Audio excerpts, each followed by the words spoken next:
একটু আগের বিয়ে বাড়িটা এখন মৃত বাড়িতে রূপান্তরিত হয়েছে। চারদিকে শোরগোল, কান্নার শব্দ, কেমন হৃদয় কাঁপানো আহাজারি। টকটকে লাল রঙের বেনারসিত আবৃত তিনার শরীরটা এখন উঠোনের মাঝখানে রাখা। তাকে ঘিরে মানুষের মেলা, কত আফসোসের দীর্ঘশ্বাস। কিছুক্ষণের বিবর্তনে একটা জলজান্ত ফুতুলের ন্যায় মেয়েটা কেমন নিস্তব্ধতা, কেমন নির্বীজ। দর্শিনী কেবল তাকিয়ে আছে তিনার মুখের দিকে। গতকাল রাতেও মেয়েটা কতই না আকুতি করেছিল ভালোবাসার রক্ষার্থে, অথচ আজ সে মেয়েটা স্থির। হাজার হাজার গল্পের ঝুড়ি নিয়ে পড়ে থাকা মেয়েটা আজ কথা বলছে না। তিনার বাবা আজ কাঁদছে, খুব করে কাঁদছে। নিজের অবাস্তবিক জেদের জন্য ফুতুলের ন্যায় মেয়েটা কেমন ঝরে গেল। সে টেরও ফেল না সে কারো মৃত্যুর কারণ হতে পারে। কেমন বাবা হলো সে, এত নিষ্ঠুর বাবা হয়? নিভা কাঁপা কাঁপা পায়ে দর্শিনীর দিকে এগিয়ে আসে। তার শরীর আজ অস্বাভাবিকভাবে কাঁপছে। আজও কিছু অনাকাঙ্ক্ষিত ঘটনা ঘটতে পারে। সেই ভয়ে তার অন্তরাত্মা কাঁপছে, দাঁড়িয়ে থাকার শক্তি হারিয়েছে। চারপাশটা তার কাছে মৃত্যুপুরী মনে হচ্ছে, যেখানে আরো কারো লাশ হওয়া বাকি। দর্শিনী খেয়াল করলো ছোট বৌদির কাঁপুনি, আগলে নিল মানুষটাকে। এতটা কাঁপছে কেন মানুষটা? নিপাত ততক্ষণে দাঁত মুখ খিচিয়ে আসছে। কোনো মতে চোখ মুখ উল্টে বলল, দৃষ্টান্তটাও বোধ হয় এমন নির্জীব পড়ে আছে প্রিয়। ছেলেটাও বোধ হয় নেই। আর কিছু উচ্চারণ করতে পারল না নিপা। পুরো শরীরের বর ছেড়ে দিল দর্শিনীর উপর। হঠাৎ এমন কথায় হতভম্ব দর্শিনী। ছোট বৌদির আশঙ্কাটা খুব যে ভুল হবে না সেটাও তার মন জানে। নিপাকে নিয়ে আরো হইচই পড়ল। দর্শিনী মৃত্যুঞ্জয়ের কাছে গিয়ে দৃষ্টান্তের কথা বলতেই আরেকবার অনাকাঙ্ক্ষিত ভয়ে কেঁপে উঠল মৃত্যুঞ্জয়। ছুট লাগালো বন্ধুর খোঁজে। দর্শিনী কেবল তিনার লাশের দিকে তাকিয়ে রইল। কি সুন্দর মেয়েটাকে লাগছে, এত মিষ্টি কেন? মৃত্যু বুঝি মানুষকে সুন্দর করে তোলে।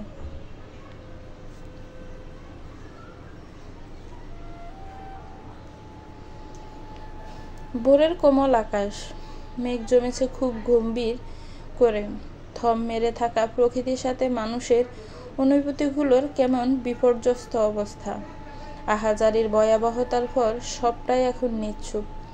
শ্মশানে দাও দাও করে ফুটছে দুটো লাশ, যাদের গতকালকেও মানুষ বলা হতো, আজ তাদের পরিচিত কেবল লাশ। গতকালকে ধূসর রঙের জামদানিটা এখনো দর্শিনীর শরীরে আছে, তবে বেশ এলোমেলো। এতক্ষণ মানুষের জনে ভরপুর থাকলেও এখন কেউ নেই। সবাই চলে গেছে নিজ গন্তব্যে। দর্শিনী কেবল যেতে পারেনি। কেন পারেনি সে জানে না, তবে এখান থেকে যাওয়ার কোনো ইচ্ছে তার হয়নি। সেদিন ছেলে মেয়েগুলোর অমন হৃদয় ভার করা বিচ্ছেদ দেখতে পেরেছে, আর আজ একসাথে হওয়াটা দেখবে না। এই যে বেঁচে থেকে একসাথে জীবন পার করতে পারবে না বলেই তো মৃত্যুর পথে হাতছানি দিল। এমন মধুর মিলন স্বচক্ষে না দেখলে হবে? দর্শিনী নিজের হাতের মাঝে থাকা দুটি চিরকুটের দিকে তাকালো। একটি তিনার, অপরটি দৃষ্টান্তের। দুজনেই দুজনের অপূর্ণতায় থাকবে না বলে বিদায় নিয়েছে। অথচ মানুষ যাতে চাইলেই এ প্রাণকুলের ইচ্ছের পূর্ণতা দিতে পারত। দর্শিনী হতাশার শ্বাস ফেলল। নিপার ধারণাটাই ঠিক ছিল। দৃষ্টান্তের কাছে পৌঁছাতে পৌঁছাতে সে পৃথিবীর বুক থেকে ছুটি নিয়েছে চিরতরে। তিনার তো অভিযোগ ছিল তাকে কেউ ভালোবাসেনি, অথচ দৃষ্টান্ত কোনো অভিযোগ না রেখেই বিদায়ের ঘণ্টা বাজিয়েছে। তিনার আগেই পৃথিবী ছেড়েছে প্রেমিক পুরুষ। দৃষ্টান্তের মৃত্যুতে তত আহাজারি পড়েনি। ছেলেটার তো কেউ ছিল না, কে করবে আহাজারি? মৃত্যুঞ্জয়ের মা একটু কেঁদেছে। এই অবসরের ছেলেটা বেঁচে থাকলেও একা ছিল, মৃত্যুর পরও যে কেউ তার নেই সেটা যেন আরো বেশি করে বুঝিয়ে দিয়ে গেল। প্যানের সাথে নির্জীব হয়ে কেমন ঝুলে আছে, কোনো অভিযোগ নেই, অভিমান নেই, ছিল কেবল একরাশ বিষণ্ণতা। দর্শিনীর দুচোখ ভরে কেবল দেখে গেল এই মানুষগুলোকে। কি শান্তিতেই না দুজন চিরনিদ্রায় নিদ্রায়মান। কোনো অশান্তি নেই, অপূর্ণতা নেই, অথচ এই দৃষ্টান্তের পুরো জীবনটাই অপ্রাপ্তির এক নিষ্ঠুর দীর্ঘশ্বাস। হরমোহন ছেলের দাহের কাজে কোনো রকম ত্রুটি রাখেনি। তার একমাত্র ছেলেকে খুব ধুমধামের সাথে দাহ করেছে। এক রাতের মাঝে চন্দন কাঠ সংগ্রহ করেছে, মেলা টাকা খরচ করে দাহ কাজ সম্পন্ন করেছে। অথচ ছেলেটার জীবনের সবচেয়ে বড় ত্রুটিটাই ছিল সে। মৃত্যুর পর চন্দন কাঠে শুয়ে লাভ কি, যদি বেঁচে থাকতে সুখের নিদ্রা না যায়। হরমোহন ছেলের মৃত্যুর পরের কাজগুলোতে যতটা কর্মঠ ছিলেন, তিনের বাবা ঠিক ততটাই নেতিয়েছিলেন। অবশেষে ভদ্রলোক কি মনে করে যেন মুখ খুললে এই প্রথম সে মেয়ের আনন্দের কথা ভাবলেন। হরমোহনের কাছে হাত জোর করে আকুতি মাখা কণ্ঠে বললেন, আমার মেয়েটার আপনার ছেলের পাশে জায়গা দিবেন দাদা, একটু শান্তির সাথে পুরুক সে, দিবেন জায়গা। হরমোহন এক কথায় রাজি হয়ে গেলেন। শ্মশানে পাশাপাশি দুজনকে রাখা হলো। এই মধ্যরাতের দিকে গ্রামের আশপাশে থেকে মানুষ ছুটে এলো। প্রেমের এক অসাধারণ ইতিহাস দেখে নিল নিজের দুচোখ ভরে। সবার মুখে মুখে ছড়ালো ভালোবাসা কতটা সুন্দর। অথচ এই ছেলে মেয়েগুলোই যখন ভালোবাসা পাওয়ার জন্য তীব্র প্রতিবাদ করেছে, তখন মানুষ ভালোবাসার মুখে কতগুলো মিছে কালি লেপে কলঙ্কিত করেছে সেই বন্ধন। হায়রে মানুষ, হারানোর পর বোধ হয় সবই সুন্দর মনে হয়। আহাজারিতে ভারী হলো প্রকৃতি। আগুন জ্বলল দুটি দেহে, হা হুতাশ করলো মানুষ। তারপর ভিড় কমলো, আহাজারি কমলো, কেবল কমলো না আগুনের চাট। হয়তো একটু পর থিতিয়ে আসবে সেই আগুনও, সাথে স্মৃতির পাতায় ঝাপসা হবে প্রেমের এই করুণ পরিণতিটাও। তারপর আবারও ছেলে মেয়ে প্রেমে ঝরাবে, বাবা মায়ের মিশে যে জাগবে। তারপর অকালও জ্বরবে আরো প্রাণ। এভাবে নিত্য নতুন ভাবে পুরনো ঘটনা চলতেই থাকবে। প্রকৃতির কি নিয়ম! আগুন থেকে ওঠা ধোঁয়াগুলো আকাশ ছুঁয়ে দিচ্ছে। দর্শিনী তার পাশে থাকা শুকনো ভেঙে পড়া একটা গাছের ডালে বসলো। দৃষ্টান্তের চিঠিটা মেলে ধরল চোখের সামনে। এই চিঠিটা দর্শিনী কাউকে দেখায়নি, খুব গোপনে সরিয়ে নিয়েছে। তার কেন যেন মনে হয়েছে এই চিঠির যোগ্য ব্যক্তি সেখানে নেই। সে নিজেও হয়তো যোগ্য না, তবুও সে খুলল দৃষ্টান্তের হৃদয় নিংড়ানো অনুভূতিগুলো ছুঁয়ে দেখার জন্য। চোখ রাখলো চিঠির শব্দ কণিকায়, নীল রঙের কলম দিয়ে লেখা, দু চোখ আমার অন্ধকার হোক, বন্ধু ফাঁসে অন্য লোক।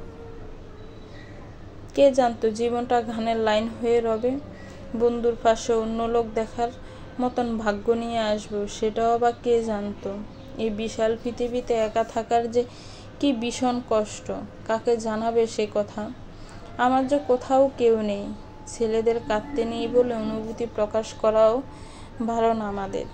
কাকে জানাবো, ভেতর আমার জ্বলে যাচ্ছে।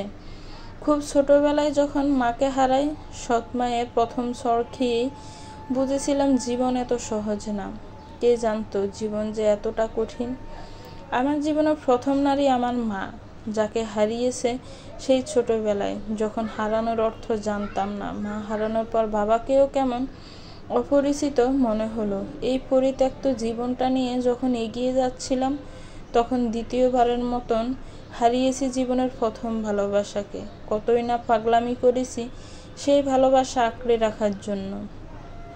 কারণ ততদিনে হারানোর অর্থ আমার খুব ভালো করে জানা হয়ে গিয়েছিল। আটকাতে পারিনি তাকে, রক্তাক্ত হয়ে ফিরেছিলাম। কত রাত ঘুমায়নি, অগোচরে ভিজিয়েছিলাম বালিশ। কেউ জানবে না সে খবর। আমার উদ্দেশ্যবিহীন জীবনে হুট করেই দখল করলো আমার তৃণাবতী। আরেকবার ভালোবাসা দহনে ঝাঁপ দিলাম। ভেবেছিলাম এবার আর পড়ব না, কিন্তু আমি ভুল। বিশাল এই অপ্রাপ্তির জীবনে আমার যে প্রাপ্তি মিলবে না, সেটা প্রায় বলতেই বসেছিলাম। আরেকবার তাই হৃদয়ের ক্ষতটা জাগিয়ে দিয়ে বিদায় নিলাম দিলাম আমার জীবনের শেষ ভালোবাসাকে। হ্যাঁ, টিনাবতীই আমার শেষ ভালোবাসা, যাকে হারানোর আগেই আমি হারাবার ভয়ে থাকতাম, যাকে হারাবো না বলে নিজের বাবার পা ধরেছি, আকুতি করেছি প্রেমিকার বাবার পা ধরেও।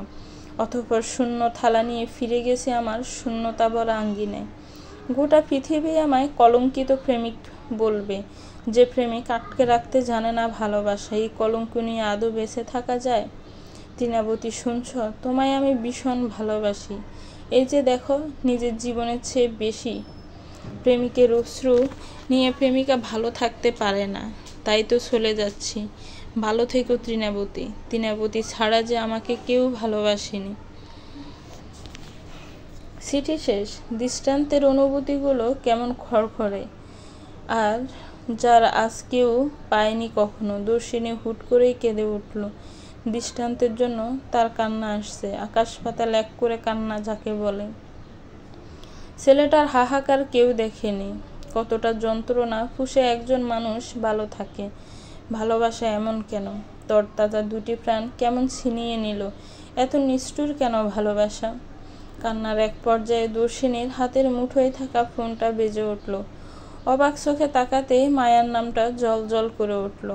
এত বড় মেয়েটা কল দিয়েছে কেন?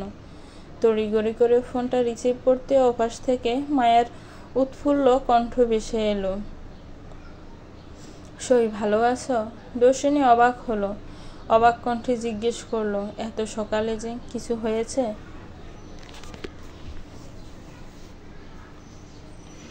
আমাকে অপারেশন থিয়েটারে নেওয়া হচ্ছে, আশীর্বাদ করো সই।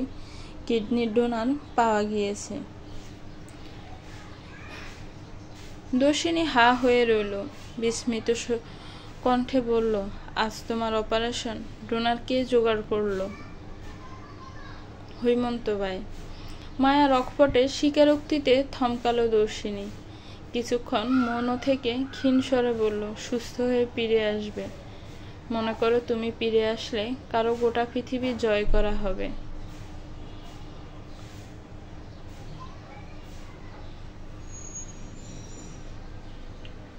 অপর পাশের ব্যস্ততা কানে আসতে ফোন কাটল দর্শিনী।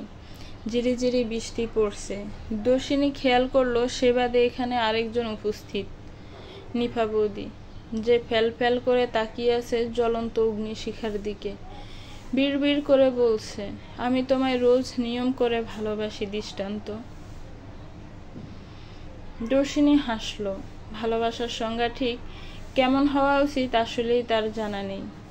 কেউ ভালোবাসা না পেয়ে মরছে, কেউ ভালোবাসার জন্য পৃথিবী থেকে পাপ লুকাচ্ছে, আবার কেউ যুগের পর যুগ আস্ত ভালোবাসা পুষে রেখে আরেকজনের সংসার করছে।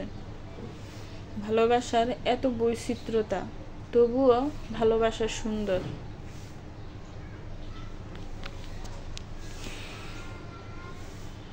কিছু তিক্ত অনুভূতি, রিক্ততা নিয়ে সপ্তাহ পেরোলো।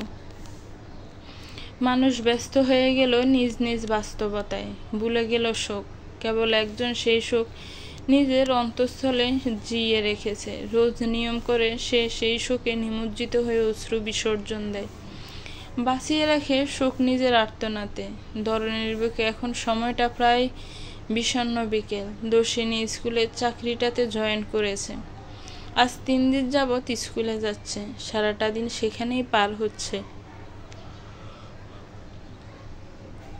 আজও যথারীতি স্কুল শেষ হতে সে বাড়ির দিকে পথ ধরল।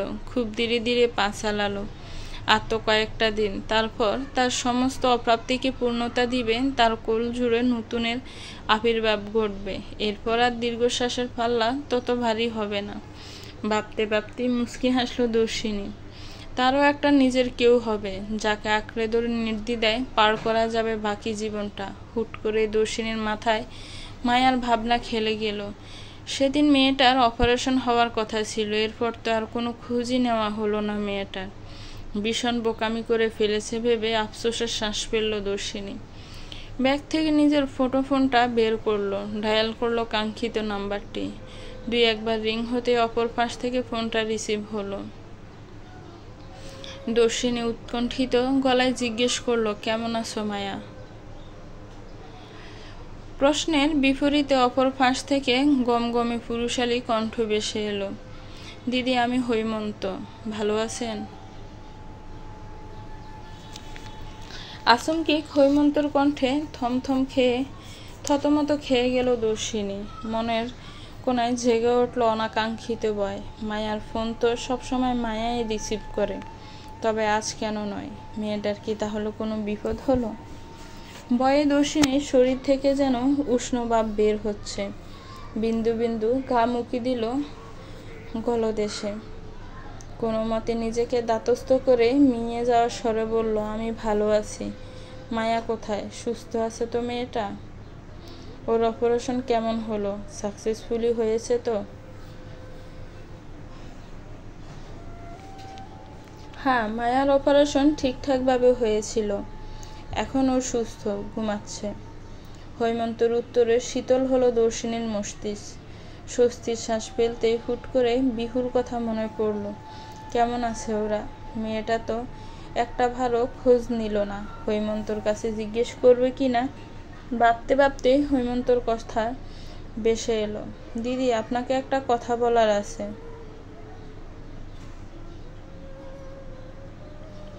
হ্যাঁ হ্যাঁ, বলো না। দর্শিনীর সাথে সাথে জবাব দেওয়ার পর অপর পাশে পিনপতন নীরবতা। হয়তো ছেলেটা গুছিয়ে নিচ্ছে যা বলবে সেটা। দর্শিনীও সময় দিল তাকে। মিনিট 2-1 পেরুতেই হৈমন্ত বলল, আমি মায়াকে নিয়ে এই দেশ ছেড়ে চলে যাব। সামান্য একটা বাক্য, কিন্তু দর্শিনীর কাছে ভীষণ অদ্ভুত শোনালো। বিস্মিত কণ্ঠে সে বলল, কোথায় যাবে? আর কেনই বা চলে যাবে?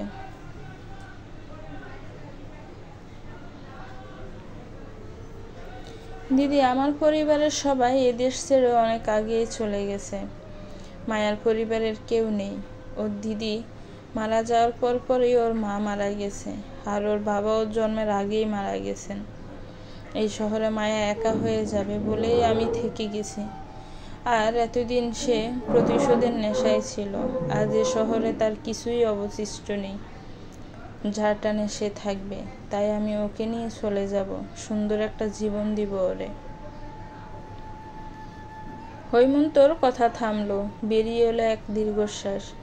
দর্শিনীও গোপনে দীর্ঘশ্বাস ফেলল। ঠিকই তো, মায়ার বয়সই বা কত? এতটুকু বয়সে মেয়েটা জীবনের যে নিষ্ঠুর বাস্তবতা সইয়েছে তাই বা কম কিসে? গোটা একটা জীবনী মেয়েটার পড়ে আছে। দর্শিনী দীর কণ্ঠে শুধালো, বিহু আর মৈত্রবাইয়ের কি হবে তাহলে? ওদের জানিয়েছ? ওদের জন্য তো তাহলে কিছু ব্যবস্থা করতে হবে।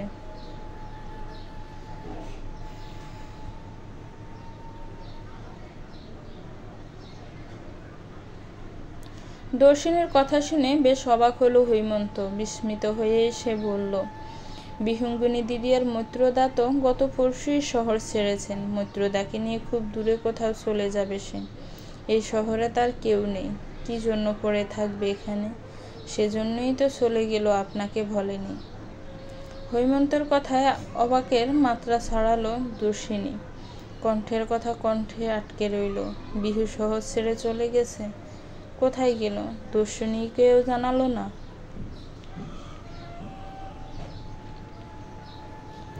দর্শিনীকে নির্বাক থাকতে দেখে হৈমন্ত আবার প্রশ্ন ছুড়ল, বলেনি আপনাকে, তাই না? দর্শিনী অস্ফুট স্বরে জবাব দিল, না। হয়তো সেও অতীত পিছে ফেলে নতুনভাবে জীবন কাটাতে চাচ্ছে। অতীতটা তো তার কাছে কেবল ঘৃণিত, তাই না? দিদি, আপনাকে আরেকটা কথা বলার ছিল। দর্শিনী যেন বিহুর ঘটনাটা মানতেই পারল না। কেমন ঘুরে চলে গেল সে।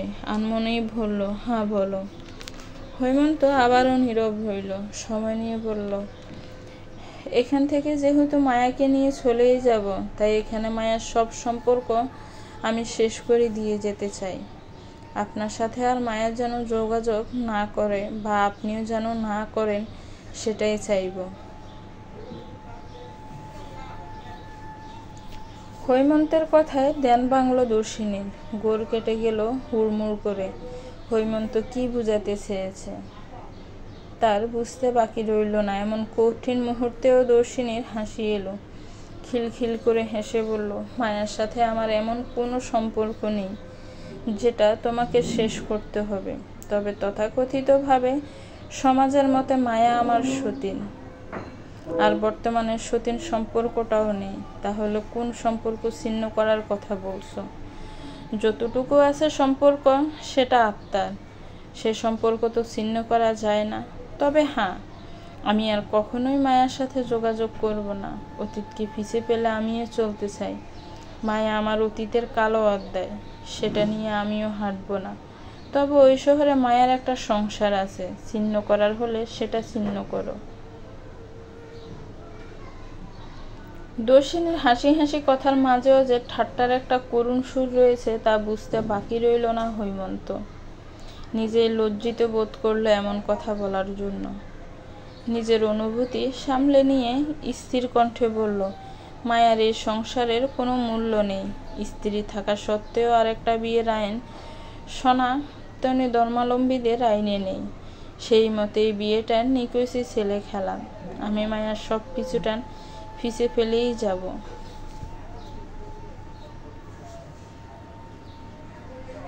আমি তবে আশীর্বাদ করলাম, চিরজীবন এমন করে তুমি ভালোবেসে যাও। কথা শেষ করে কলটা কেটে দিল দর্শিনী। তপ্তশ্বাসে ভারী হলো তার চারপাশ। মায়া মেয়েটাকে না চাইতেও সে কত কথাই বলেছে, অথচ মেয়েটার দোষ নেই। হয়তো মনের গোপনে মায়ার জন্য সে অভিশাপও পুষেছিল, কিন্তু আজ আর কোনো অভিশাপ নেই।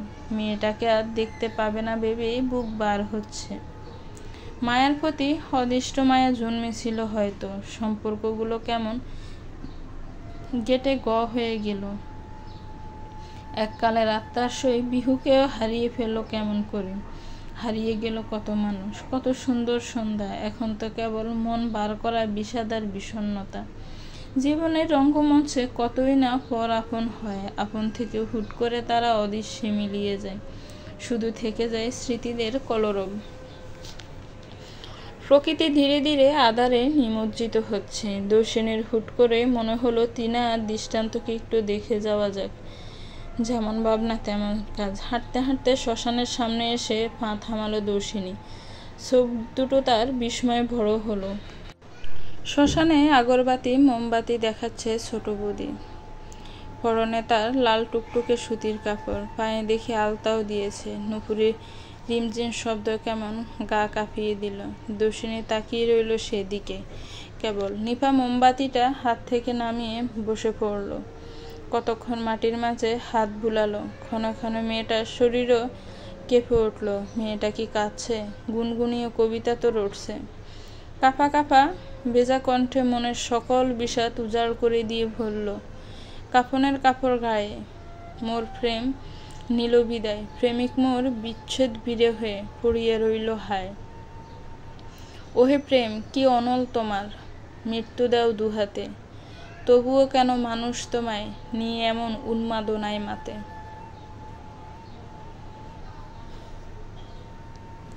ইদানিং গ্রামে কারেন্ট থাকে না। রাত হলে দুনিয়া আদার করে বিদায় নেয় এই কৃত্রিম আলো। এই তো এখনো বিদ্যুৎ নেই। মানুষ হাত পাখা নিয়ে যার যার উঠোনে বসে আছে। দর্শিনীর বাড়ির সবাইও উঠোনে বসা। দৃষ্ট পাড়া ছেলে মেয়েদের সাথে ছুটোছুটি করছে। নিধি বার কয়েক ধমক দিয়ে চুপ করে আছে। সুমন অবশ্য এখনো বাজারে। প্রদীপ উঠোনের মাচার উপর শুয়ে আছে। নিপা বারান্দার উপর জলচকিতে বসে আছে। দর্শিনী নিজের বাবার সাথে উঠোনে মাদুর পেতে বসেছে। সরলা রান্নাঘরে টুকটাক কাজ সেরে নিচ্ছে। ওদের অবশ্য হারিকেন ঘরেই জ্বলছে। বাহিরে বেশ জ্যোৎস্নার আলো। আসিবিদায় হারিকেন বাহিরে আনা হয়নি। ইদানিং প্রতাপ সাহা বেশ চুপচাপ থাকেন। কি যেন মনে মনে ভাবে কেবল। দর্শিনী নিজের বাবাকে বেশ কয়েকদিন খেয়াল করছে। লোকটা কেমন ঝিমিয়ে পড়েছে। হুট করে এমন বদলের কারণ কি?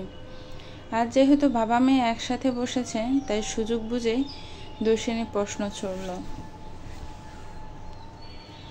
বাবা তুমি কি কোনো বিষয় নিয়ে চিন্তিত? প্রতাপ সাহা এখনো ধ্যানে মগ্ন ছিল। মেয়ের কথায় ধ্যানে বিঘ্ন ঘটল। কতক্ষণ মেয়ের দিকে নিষ্পলক তাকিয়ে থেকে বলল, না মা, আমার আবার কিসের চিন্তা? ছেলে মেয়ে বড় হয়ে গেলে বাবা মেয়ের চিন্তা পুরালো। দর্শিনী হাসল। বাবার ডান হাতটা জড়িয়ে ধরে বলল, তাহলে তুমি এমন নিশ্চুপ থাকো কেন বাবা? প্রতাপ সাহা মেয়ের মাথায় হাত বুলিয়ে দেয়।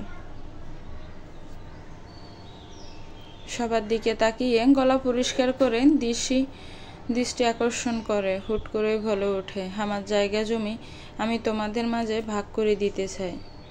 জায়গা জমির অর্ধেক ভাগ আমার 2 ছেলে পাবে, আর অর্ধেকটা আমি মেয়ের ঘরের নাতিকে উপহার হিসেবে দিতে চাই। এই নিস্তব্ধ পরিবেশে প্রতাপ সাহার কথা যেন বেশ গম্ভীর শোনালো। হুট করে এমন একটা প্রস্তাব যেন কেউই আশা করেনি। যেই না দর্শিনী কিছু বলতে যাবে, তখনই হুড়মুড় করে তাদের বাড়ির উঠোনে মৃত্যুঞ্জয় হাজির হয়। কেমন উস্কো খুস্কো লাগছে লোকটাকে। মৃত্যুঞ্জয় বাড়িতে ঢুকে সবার দিকে একবার তাকালো। প্রতাপ সাহা অবাক কণ্ঠে বলল, শহরে না গিয়েছিলে? কখন আসলে বাবা? এই তো একটু আগে। দর্শিনী মৃত্যুঞ্জয়ের দিকে তাকিয়ে রইল। লোকটাকে কেমন উদ্ভট লাগছে। কিছু কি হলো?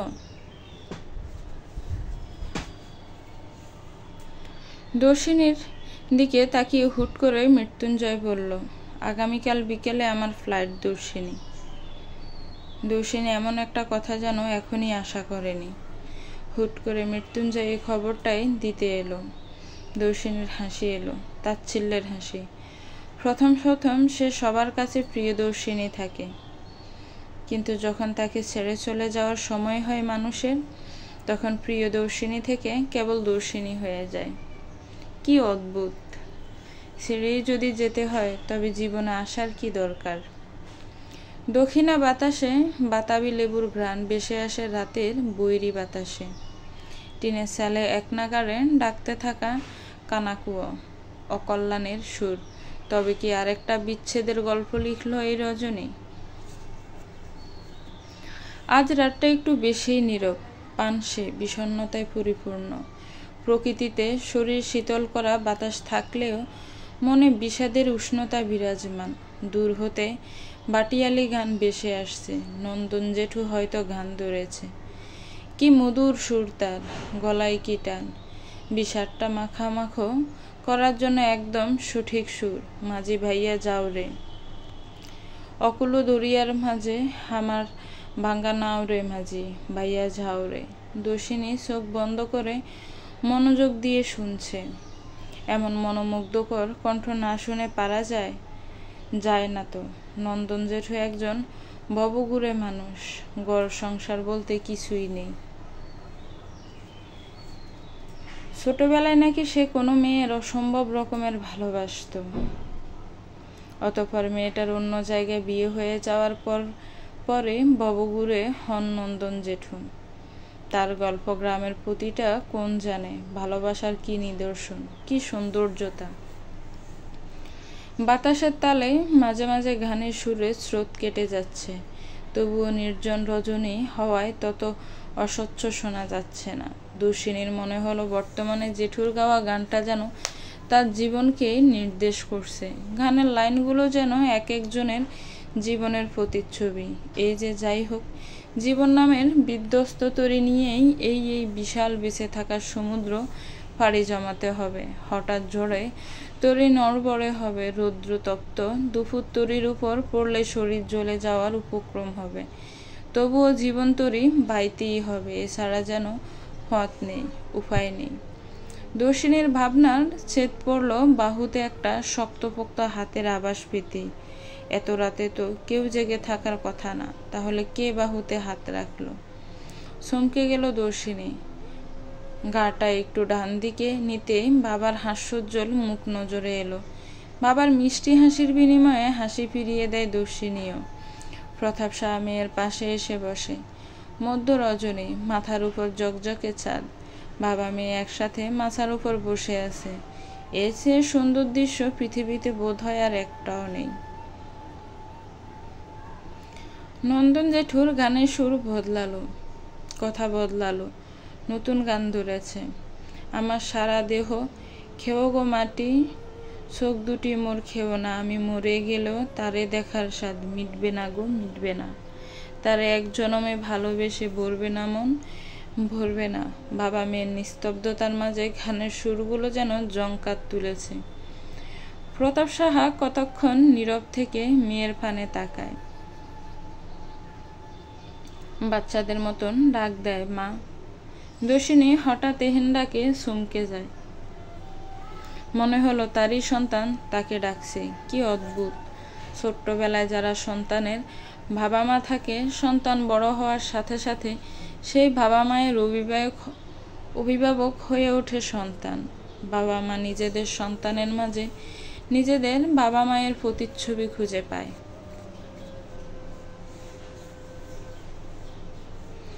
দর্শিনী বাবার এমন আদুরে ডাকে মিষ্টি হাসে, নরম কণ্ঠে শুধালো, কি বাবা?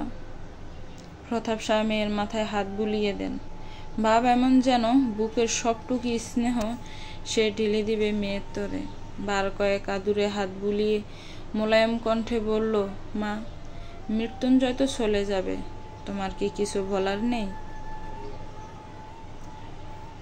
হঠাৎ মৃত্যুঞ্জয়ের কথা উঠতে বুক বার হলো দর্শিনীর। হুট করে মন খারাপের মেঘগুলো আহাজারি করে উঠল বক্ষ মাঝে। তার শূন্য শূন্য লাগলো চারপাশ। এমনটা কেন হচ্ছে? এমন হওয়ার তো কথা ছিল না।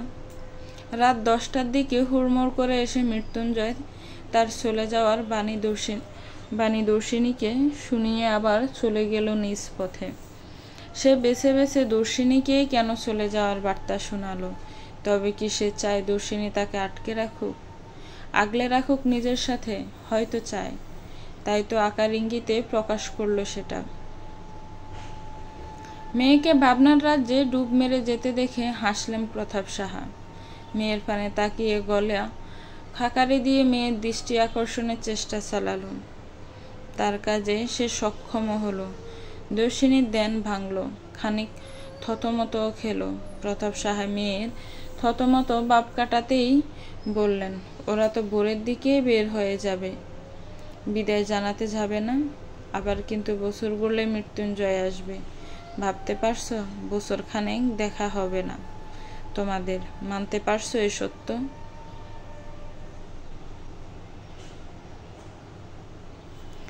দর্শিনী হাসল। ভাবা যে তার ভিতরের অনুভূতি বের করার চেষ্টা চালাচ্ছে তা বুঝতে বাকি রইল না দর্শিনীর। বাবার কাঁধে মাথা রেখে আকাশপানে দৃষ্টি নিবদ্ধ করল। তপ্ত এক শ্বাস ফেলে বলল, জীবনের সত্যিটা মানতে পেরেছি বলেই আজও টিকে আছি বাবা। আমার আবার তেমন কষ্ট হয় না সত্যি মানতে। আর যার চলে যাওয়ার কথা সে তো চলে যাবেই বাবা। সবাই কি আর থাকে জীবনে? প্রতাপ সাহা জানেন তার মেয়ের বাস্তবিক জ্ঞান এতটাই প্রখর যে আছর কাটবে যে কারো হৃদয়ে। কিন্তু মেয়েটা বরাবরই কল্পনার জগতে ভাসতে ভালোবাসত। আজ তার মিছে শৌখিনতা নেই, জীবনের প্রতি উপচে পড়া উচ্ছ্বাসও নেই। বেঁচে থাকতে হবে বলেই হয়তো বেঁচে আছে। দীর্ঘশ্বাসের পাল্লা ভারী হলো। হু হু করে রাতের বিষণ্ণতা বাড়ল। গ্রুমট রূপ ধারণ করল প্রকৃতি। তবুও প্রতাপ সাহা মিইয়ে গেলেন না। মেয়ের দিকে তাকিয়ে ম্লান কণ্ঠে বললেন, মা, মাঝে মাঝে নিজের ভালোর জন্য কিছু মানুষকে আটকে রাখতে হয়। নিজের জীবনের প্রতি নিজের এমন নিষ্ঠুরতা যে সাজে না। আর মানুষ কখনো একা বাঁচতে পারে না। দুঃখ পাবো এই বয়ে যদি কাউকে আঁকড়ে না ধরো, তবে দিন শেষে তোমার প্রিয় একাকিত্বই হবে তোমার মৃত্যুর কারণ। জীবন তো সুখ দুঃখের রঙ্গমঞ্চ। সুখটাকে যদি উপভোগ করতে পারো, তবে দুঃখে তোমার কেন এত অনীহা? আর দুঃখেই বা কেন এত নিমজ্জিত হবে যে সুখকে আঁকড়ে ধরবে না? দুটোকেই নিয়ে পথ চলতে হবে। আর হ্যাঁ, অবশ্যই দিন শেষে সবারই নিজের একটা মানুষ লাগে। প্রিয়দর্শিনী থেকে দর্শিনী বানানো মানুষগুলোকে আদৌ নিজের ভাবা যায় বাবা? তুমি এতটাও অবুঝ না মা। যে মৃত্যুঞ্জয়ের অনুভূতি বুঝবে না বা অভিমান আবদার বুঝবে না। মানুষের অনুভূতিকে মূল্য দিতে হয় সময় থাকতে, পুড়িয়ে গেলে হাহাকার বাড়বে, তাছাড়া আর কিছুই না। বাবা বিচক্ষণ মানুষ, আর মৃত্যুঞ্জয়ের উন্মুক্ত অনুভূতি সবারই চোখে পড়েছে। বাবাও যে সেই সবার দলে তা নিঃসন্দেহে বলা যায়। দর্শিনী বাবার ডান হাতের উপর নিজের দুহাত রাখল, বিনীত স্বরে বলল, সবার অনুভূতি তো পুরায় না বাবা। এই যে প্রতি রাতে গান গাওয়া নন্দন জেঠুর তো কখনো অনুভূতি পুরালো না। 20 বছরের কিশোর নন্দন জেঠু প্রেমে পড়েছিল, আজ তার বয়স 65 এপার ওপার। কই, এক বিন্দুও তো প্রেম কমেনি, বরং দিনে দিনে তা বাড়ছে দ্বিগুণ আকারে। এখনও নন্দন জেঠু ললিতা মাসির সাথে কথা বলে, চুলে পাক ধরা ললিতা মাসির সবচেয়ে বিশ্বস্ত বন্ধু হয়ে পাশে আছে। কই, তাদের অনুভূতি তো নড়চড় হয়নি। মানুষটা সঠিক হলে অনুভূতিরা তো বদলায় না বাবা। আমি সঠিক হলে মৃত্যুঞ্জয়ের অনুভূতিও বদলাবে না আশা রাখা যায়। মৃত্যুঞ্জয় চলে যাচ্ছে মানে এই না সে ফিরে আসবে না। সব চলে যাওয়া মানে তো বিচ্ছেদ না বাবা। আমিও দেখি আমি ললিতা মাসির মতন শেষ বয়সের বন্ধু পাই কিনা। কিছু দূরত্ব ভালো, যদি সে দূরত্ব মানুষকে কাছে আনে।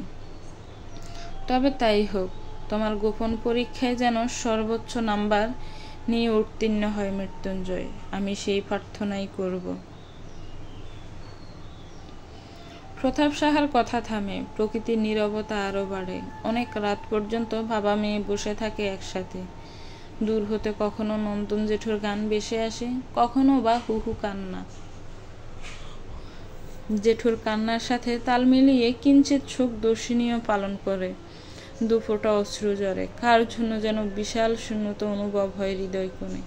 কখনো দৃষ্টান্তের সাথে কাটানো শৈশব মনে পড়ে, কখনো বা ছোট্ট তিনার মেলায় করা আবদারের কথা মনে পড়ে, কখনো বড় বৌদির স্নেহ মনে পড়ে, কখনো নিপাবদির গোপন বিরহের কথা মনে পড়ে, কখনো বা পৃথিবীর সবচেয়ে অসহায় নারী মোহনার কথা মনে পড়ে। মানুষটা ভালো আছে তো? জীবনের স্মৃতির পাতায় অনেক মানুষের মুখেই বেসে ওঠে, কেবল বেসে আসে না বিপ্রতীপের প্রতিচ্ছবি। তবে কি লোকটাকে সে ভুলে গেল? কি অদ্ভুত, অথচ তাদের প্রেমের বিয়ে ছিল। এত তাড়াতাড়ি ভুলল কিভাবে সে মানুষটাকে? দর্শিনীর নিজেরই ভীষণ অবাক লাগে নিজের এমন বদলে। সবাইকে মনে করে দীর্ঘশ্বাসের পাল্লায় যখন চোখ বন্ধ করে, তখন চোখের পাতায় বেসে ওঠে বিন্দেশি মানবটা। যত্ন নেওয়ার মুহূর্তগুলো কি অদ্ভুত। তাদের মধ্যে তো কোনো সম্পর্ক নেই, তবে মনে পড়ল কেন মানুষটাকে।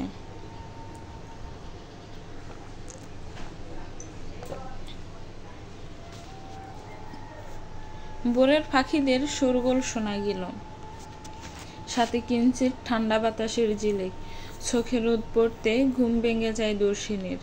রোদের উত্তাপ দেখলে বোঝা যায় বেলা বোধ হয় বেশ হয়েছে। আর মোড়া ভাঙতেই দর্শিনীর মনে পড়ল আজ মৃত্যুঞ্জয়ের চলে যাওয়ার কথা। মৃত্যুঞ্জয়ের কথা মনে পড়তে মন খারাপের বিজ্ঞাপনও উত্তাল পাতাল হলো হৃদয় মন্দির। ঘড়ির কাঁটায় দৃষ্টি দিতেই দেখে 7টা বাজছে। আজ শুক্রবার, ছুটির দিন বিদে ব্যস্ততা নেই। আর তাছাড়া কাল রাতে অনেক দেরি করে ঘুমাতে এসেছে বলে আজ ঘুম ভাঙতে দেরি হয়েছে। তবে তত দেরিও না। বিছানা থেকে নেমে দাঁড়াতে তার নরম কোমল পা দুটোকে ছুঁয়ে দিল কোমল রোদ। মনটা কিছুটা শান্ত হলো তার। মৃত্যুঞ্জয়রা চলে গেছে না এখনো আছে, এটা ভাবতে ভাবতে 5 মিনিট কাটিয়ে দিল ক্ষীণ ভাবনায়। শরীর ঝাড়া দিয়ে অলসতা কাটিয়ে ফেলল। বাবা বলেছিল শেষবার মৃত্যুঞ্জয়কে দেখতে যাওয়া কি উচিত কাজ হবে? সে তাহলে মৃত্যুঞ্জয়ের পিছুটান হয়ে রবে না। কারো পিছুটান হওয়া উচিত আদৌ? ভাবনায় মত্ত হয়ে হাত মুখ ধুয়ে এলো। ততক্ষণে 7:30 বেজে গেছে। গামছা দিয়ে মুখ মুছতে মুছতে তার দৃষ্টি পড়ল টেবিলের উপর। তার পছন্দের নোবেল টেবিলের ওপর চকচক করছে। সে তো কেনেনি এটা, তাহলে বাবা আনলো? আর অপেক্ষা না করে নোবেলটা ছুঁড়ে দেখল দর্শিনী। নাড়াচাড়া করতে গিয়ে নোবেলটা থেকে হলুদ একটা চিরকুট পড়ল। দর্শিনী অবাক হলো। বাবা তো চিরকুট দিবে না, আর এই নোবেল গ্রামের লাইব্রেরিতেও নেই। তবে চিরকুটের বাজ খুলতে নীলকালির উজ্জ্বল অক্ষরগুলো বেশি উঠল, যেখানে লেখা, আমি মুখ থুবড়ে পড়ার আগেই চোখ লুকিয়ে ফেলাচ্ছি প্রিয়দর্শিনী। আর যাই হোক, আপনার চোখের তাচ্ছিল্য আমাকে ভালো থাকতে দিবে না যে। কখনো চক্ষু লজ্জা লুকাতে পারলে ফিরে আসব। থাকবেন তো আমার অপেক্ষায়? মৃত্যুঞ্জয়। বইখানা তবে মৃত্যুঞ্জয় দিয়েছে। হারে, চিরকুটের মাধ্যমে সে কি বুঝাতে চাইল? তবে কি সেদিন দর্শিনীর বলা কথাটা সে শুনতে পেয়েছিল? তার মুখ থুবড়ে পড়া বাকি, এটা শুনেছিল সে। তবুও এত হাস্যোজ্জ্বল কিভাবে ছিল মানুষটা?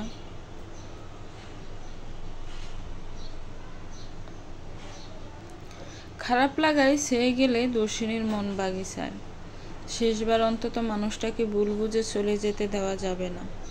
মানুষটা খারাপ লাগা নিয়ে থাকবে, এটা আদৌ মানা যায় না। দর্শিনী দ্রুতই উঠোনে নামল। তাকে উঠোনে নামতে দেখে সরলা রান্নাঘর থেকে হাঁক ছেড়ে চিন্তিত স্বরে বলল, প্রিয়, তোর বাবাকে দেখেছিস? কাল রাত থেকে মানুষটাকে দেখছি না, কোথায় গেল সে? মায়ের কথায় অবাক হলো দর্শিনী। বাবা তো অনেক রাত অবধি তার সাথেই ছিল, তারপর সে ঘরে চলে যায়। বাবা তখনও বসেছিলেন উঠোনে। এরপর কি তাহলে আর বাবা ঘরে যাননি? কোথায় গেল মানুষটা? সারা রাত কোথায় রইল?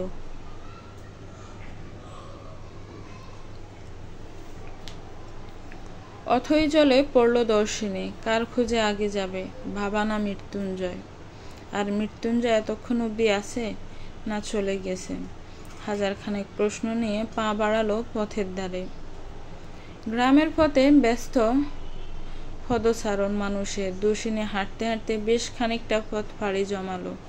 উদ্দেশ্য মৃত্যুঞ্জয়ের বাড়ি। মৃত্যুঞ্জয়দের বাড়ির কাছাকাছি আসতেই তার সামনে শাঁ করে ছুটে গেল কতগুলো গাড়ি। গাড়ির গতি তত ভারন্ত না থাকায় সাদা চকচকে ষাটপাড়া মৃত্যুঞ্জয়কে দেখতে অসুবিধা হলো না তার। লোকটা চোখ টলমল করছে। কাঁদছে কিসে? দর্শিনীর বিরহেও কোনো মানুষ কাঁদে?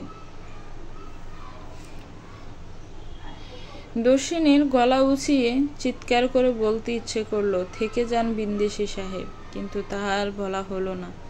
চোখের পলকে খুব দূরে চলে গেল গাড়িগুলো। ধীরে ধীরে মিলিয়ে গেল গন্তব্যে। যতটা দূরে গেলে আর ছোঁয়া যায় না, ঠিক ততটা দূরে। খুব গোপনে দর্শিনীর চোখ থেকেও দুফোঁটা জল গড়িয়ে পড়ল। কেউ দেখার আগে গালের সাথে খুব যত্নে মিলিয়ে ফেলল এই অশ্রুবিন্দু। কিছু অনুভূতি গোপনে থাক। দর্শিনীর চারপাশে নেমে এলো শূন্যতা। সকালটা ভীষণ একলা মনে হলো। চিরচেনা সেই পুকুর পাড়ে নিবের সিঁড়িটায় বসে থেকে নিস্তব্ধ সকালটা পার করল। দুপুরটা কেমন হৃদয় ছাড়খাড় করে গেল। পুরো গ্রাম যেন মৃত্যুঞ্জয়বিহীন একা ঠেকলো দর্শিনীর কাছে। চারপাশে যেন ধুধু মরুভূমি। হাসলো দর্শিনী। যে মানুষটা তার বিরহে কেঁদেছে, সে মানুষটাকে হাতছাড়া করা জীবনের সবচেয়ে বড় বোকামি বোধ হলো। কিন্তু কিছু বোকামি শোধরাবার সুযোগ থাকে না। শ্যাওলা সবুজ পুকুর পাড়ের দিকে দৃষ্টি নিবদ্ধ করে বিবশ হয়ে দর্শিনী বলল, বিন্দেশি সাহেব, আমার বিরহে আপনি কেঁদেছেন। আপনার বিরহে আমার মনের রাজ্যে উদযাপিত হবে আজ থেকে ভীষণ শোক। একজন নারীর জন্য কোনো পুরুষ কান্না করলে সে নারী ভাগ্যবতী। আজ থেকে না হয় এত ভাগ্যবতী হয়েছি বলে রোজ আপনার জন্য আমি কাঁদব। কেউ জানবে না। আমিও শেষ বয়সের জন্য একটা বন্ধু পেয়েছি। আপনি এলেই আমার অপেক্ষারা চিরনির্বাসনে যাবে। পুকুরের জল টলমল করে উঠল। একটা গোটা বিষণ্ণ দিন জানলো মানুষেরও মানুষ হারায়। সারাটা দিন একদিনে কাটিয়ে সন্ধ্যা নামতে দর্শিনী পা বাড়ালো বাড়ির দিকে। বাড়ির কাছাকাছি আসতে মনে হলো বাবাকে তো সে খুঁজলো না। তবে এতক্ষণে হয়তো বাবা চলেও এসেছে। ভাবতে ভাবতে বাড়ির কাছে এসে পা থেমে গেল তার। বাড়ি থেকে এত হইচই বেশি আসছে কেন? একটা সাদা গাড়িও তো দেখা যাচ্ছে। মৃত্যুঞ্জয় তো এমন একটা গাড়িতেই ছিল। তবে কি মৃত্যুঞ্জয় যায়নি? হইচই আনন্দে ডুবে আছে বাড়ি, অথচ দর্শিনীর বুক কাঁপছে অনবরত। অনাকাঙ্ক্ষিত কোনো আনন্দের আভাস পাচ্ছে ভেবে উচ্ছ্বাসিত হয়ে উঠছে হৃদয়। এত আনন্দ তার ভাগ্যে থাকতে পারে ভাবতেই শিউরে উঠছে শরীরের প্রতিটি লোমকূপ। ধীরগতিতে বুকের অস্বাভাবিক কম্পন সাথে নিয়ে বাড়ির উঠোনে পা রাখতে শরীর শিরশির করে আনন্দের স্রোত বয়ে গেল। সকালের টলমল চক্ষু যুগল নিয়ে শুভ্রা রাঙা শার্ট পরিহিত যে পুরুষটা দর্শিনীকে চির অপেক্ষায় রেখে বিদায় নিচ্ছিল, সেই মানুষটাই উঠোনের এক কোণায় বসে কি ব্যাপার নিয়ে যেন হেসে যাচ্ছে। পৃথিবীতে এরকম অস্বাভাবিক সুন্দর দৃশ্য বোধহয় দুটো নেই। দর্শিনী অপলক সেখানে তাকিয়ে রইল। কোনো ক্লান্তি নেই, অবসাদ নেই। এই দৃশ্য দেখার তৃষ্ণা যেন তার মিটবে না। উপস্থিত আনন্দে বাটা পড়ল দর্শিনীর পদচারণে। প্রতিটি উৎসুক দৃষ্টি নিবদ্ধ হলো দর্শিনীর পানে। দর্শিনী চোখ ঘুরিয়ে ঘুরিয়ে সবাইকে দেখল। উঠোনের মাঝে অবস্থানরত আরেকটি দৃশ্য দেখে দর্শিনীর চোখ সপ্তম আকাশে চলে গেল। দর্শিনীর বাবা আর মৃত্যুঞ্জয়ের বাবা দুজন দুজনকে জড়াজড়ি করে বসে আছে। এমন কিছুও যে ঘটতে পারে সেটা ভাবনার বাহিরে ছিল। প্রতাপ সাহা মেয়েকে দেখে একটা উচ্ছ্বাস মাখা হাসি দিয়ে চেয়ার ছেড়ে উঠে দাঁড়ালেন। মেয়েটাকে কেমন ক্লান্ত দেখাচ্ছে। নিশ্চিত আজ ভীষণ শোক পালন করেছে মেয়েটা। মুখটা শুকিয়ে এতটুকু হয়ে আছে। তবে মাঝে মাঝে নিজের মনের অনুভূতি বোঝার জন্য কিঞ্চিত শোক পালন করা মানানসই কিংবা উচিত। শোক যদি মনের রোগ দূর করে তবে শোকই শ্রেয়। ঠিক এমন সময়টা দর্শিনীর কেমন প্রতিক্রিয়া জানানো উচিত সে বুঝতে পারছে না। অতি খুশিতে কাঁদবে, নাকি এমন অনাকাঙ্ক্ষিত ঘটনা ঘটেছে বলে অবাক হবে। জীবনের এই পর্যায়ে এসে নিজেকে কেমন অনুভূতি শূন্য লাগছে।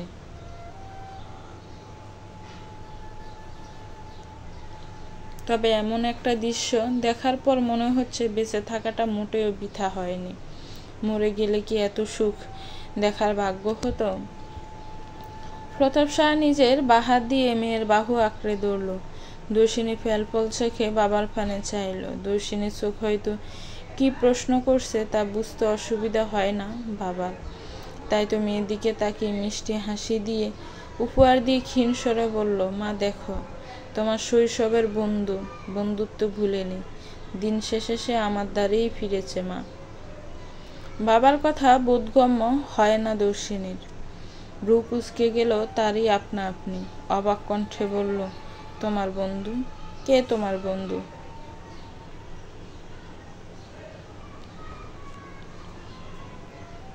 কেন, ওই যে ওখানে লাট সাহেব সেজে পায়ের উপর পা রেখে বসে থাকা বিষ্ণুযশ সাহা, লোকটা আমার বন্ধু।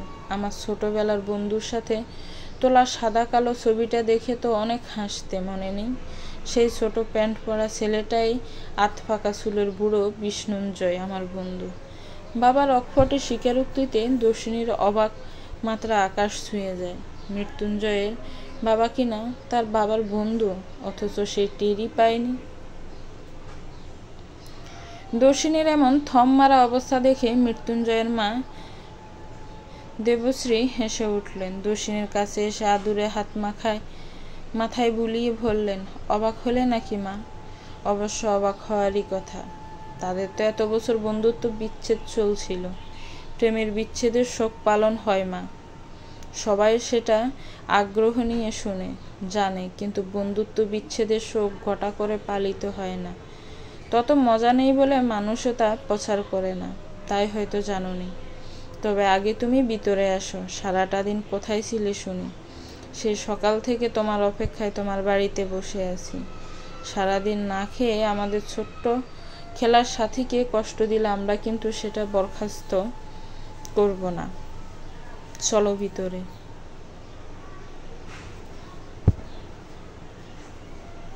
কথা বলতে বলতে দর্শিনীকে ভদ্রমহিলা টেনে নিয়ে গেল উঠোনে। কাঠের লাঠি চেয়ারটাতে বসে খুব যত্ন করে দর্শিনী মুখমণ্ডলটা মুছিয়ে দিল। কার্তিক মাস প্রায় শেষের দিকে। এখন থেকে গ্রামে বেশ শীত পড়া শুরু করেছে। এই যে বিকেল হলে কেমন বরফের রাজ্যে পরিণত হয় পুরো গ্রাম। তখন টুকরো টুকরো শীতে গ্রামটাকে কত আধুরে লাগে। সরলা দু চোখে মেলে দেখলেন দেবশ্রীর এমন কোমল আদর। মা হিসেবে যতটুকু দায়িত্ব তার ছিটে ফোটাও নিজের মধ্যে নেই ভাবতে খারাপ লাগায় চেয়ে গেল তার মন। আকাশ সন্তানদের অসময়ের সে খুব কঠোর হয়ে যায়। যেমন দর্শিনীর যখন তাকে প্রয়োজন ছিল তখন দর্শিনীর প্রতি উদাস ছিল সে। আবার তার বড় ছেলের এখন তাকে প্রয়োজন, অথচ সে বড় ছেলের প্রতি উদাস। নাতিটার প্রতিও অবিচার করেছে। কেবল সেদিন দর্শিনীর কঠোর কথার কবলে পড়ে নাতিটাকে দুধ ডিম খেতে দেয়। মা হিসাবে সে ব্যর্থ, মানুষ হিসাবে সে প্রচুর স্বার্থপর। মেয়েরা তো এমন হয় না। নিজের কৃতকর্মের কথা ভাবতে আফসোসের শ্বাস বের হয়ে এলো খুব গোপনে। দর্শিনী কাঠের চেয়ারটাতে বসে এক পলক তাকায় মৃত্যুঞ্জয়ের পানে। মানুষটা তার দিকেই তাকিয়ে আছে। দৃষ্টির সাথে দৃষ্টি মিলতে চোখ সরিয়ে নেয় সে। বাবার দিকে তাকিয়ে স্মিত কণ্ঠে বলে, বাবা একটু খুলে বলবে সবটা? ওনাদের তো চলে যাওয়ার কথা ছিল, আর তুমিও বা কাল রাতে কোথায় ছিলে? ওরা চলে না গিয়ে ফিরে এলো কেন? তোমার বন্ধুত্ব বিচ্ছেদের সমাপ্তি হলো, কিভাবে আবার বন্ধুত্বের বিচ্ছেদ বা হয়েছিল কেন? একটু খোলসা করবে প্লিজ। মৃত্যুঞ্জয় প্রতাপ সাহা মেয়ের পাশের চেয়ারে এসে বসল। ছোট্ট একটা শ্বাস ফেলে বলল, ছোটবেলা থেকেই আমাদের দুজনের গলায় গলায় ভাব ছিল। ওর বাড়িতে আমি যেতাম, আমার বাড়িতেও ও। আমাদের দুই পরিবারের মাঝেও বেশ সখ্যতা ছিল। অতঃপর সেই সখ্যতাকে পাকাপোক্ত করার জন্য তোমার ছোট কাকার সাথে মৃত্যুঞ্জয়ের ছোট পিসির বিয়ে ঠিক করি। কথাবার্তা একবারে পাকাপোক্ত হয় দুজনের মত নিয়ে, কিন্তু বিয়ের আগের দিনেই অঘটন ঘটে যায়। প্রতাপ সাহা কথা থামাতেই পরিবেশে উত্তেজনা ছেয়ে যায়। সকলের কৌতূহল দৃষ্টি তার দিকে নিবদ্ধ। পরে কি হয়েছে জানার জন্য প্রতিটা প্রাণ ব্যাকুল হয়ে ওঠে। দর্শিনী কৌতূহল দমাতে না পেরেই বলে ওঠে, পরে কি হয়েছে বাবা, বলো না। প্রতাপ সাহা বন্ধুর মুখ পানে চায়। অতীতের এই স্মৃতিটা খুব ভয়াবহ ছিল। বন্ধুর সাথে বিচ্ছেদের সূত্রপাত যে এখানেই। বিষ্ণুঞ্জয় হয়তো বুঝতে পারল বন্ধুর মনের খবর, তাই বিশ্বাসের হাত বাড়িয়ে দিল বন্ধুর কাঁধে, চোখ দিয়ে ভরসা দিল, আমি আছি। প্রতাপ সাহা বড় এক শ্বাস ফেলল। এই বয়সে এসে আবার বন্ধুর বিশ্বস্ত হাত পাবে ভাবতেই পারেনি সে। অতঃপর মুচকি হাসি দিয়ে বলল, তারপর তোমার ছোট কাকা গ্রাম ছেড়ে পালিয়ে যায়। সে সময় এমন ঘটনা বিরল ছিল। আর একটা মেয়ে বিয়ের আগের দিন বিয়ে ভাঙাটা যে কতটা ভয়ঙ্কর ছিল তখন আমি বলে বোঝাতে পারবো না। পুরো গ্রামে ছড়িয়ে গেল নোলকের মানে মৃত্যুঞ্জয়ের পিসির বিয়ে ভাঙার খবর। হইচই, হা হুতাশ, কুসংস্কারের ভেড়াজালে ফিসে গেল মেয়েটার হাসি। ঘরবন্দি হয়ে নির্বাসনে গেল সে। নিজের ছোট বোনের এমন অসহায়ত্ব মানতে পারেনি তার ভাই, তার পরিবার। শুরু হয় রেষারেষি। দুই পরিবারের সখ্যতার ভাঙনদরের সাথে বিচ্ছিন্ন হয় আমাদের সম্পর্ক। তোমার ছোট কাকাও ততদিনে বিয়ে করে ফেলে। আমাদের সম্পর্কটাই অনাকাঙ্ক্ষিত ঘুণে ধরে, বাড়তে থাকে দূরত্ব। নোলকের অবশ্য পরে বড় পরিবারে বিয়ে হয়, কিন্তু আমাদের ততদিনে যে দূরত্ব সৃষ্টি হয় তা 7 সমুদ্র 13 নদীর চেয়েও বিশাল হয়ে ওঠে। বন্ধুর কাছে ক্ষমা চাওয়ার আগে দেশ ছাড়ে সে। দূরত্ব তখন দেয়াল হলো, বিচ্ছিন্নতা নাম লেখালো বিচ্ছেদে। তারপর শৈশবের খেলার সাথে কেবল সেনা মুখ হয়ে রইল। কথা থামল, দীর্ঘশ্বাসে ভারী হলো পরিবেশ। সন্ধ্যা তখন প্রকৃতিতে আরো ঘন হলো। ঘরে ঘরে জ্বলে উঠল কৃত্রিম আলোর ঝলক। উঠোন জুড়ে হলুদ বাল্বের আলোয় জলমল করে উঠল কাছে আসার গল্পগুলো। কিছুটা সময় একবারে চুপ রইল সবাই, নীরবে রইল কণ্ঠধ্বনিরা। কথা বলল এবার নিপা। শ্বশুরের দিকে তাকিয়ে বলল, বাবা, তাহলে আজ এতগুলো বছর পর আপনাদের দূরত্ব ঘুচল কিভাবে, সেটা বলবেন না? সে গল্প না হয় আমি ভুলি। মৃত্যুঞ্জয়ের বাবার উত্তরে সবাই সেই মানুষটার দিকেই চাইল। মানুষটার মুখ আজ কেমন হাসি হাসি, অথচ এতগুলো দিন মানুষটাকে নিফাট ভদ্রলোক গম্ভীর কাঠখোট্টা ছাড়া কিছুই মনে হয়নি। মানুষটা যা হাসতেও জানে, এটা যেন কারো ভাবনাতেই আসেনি।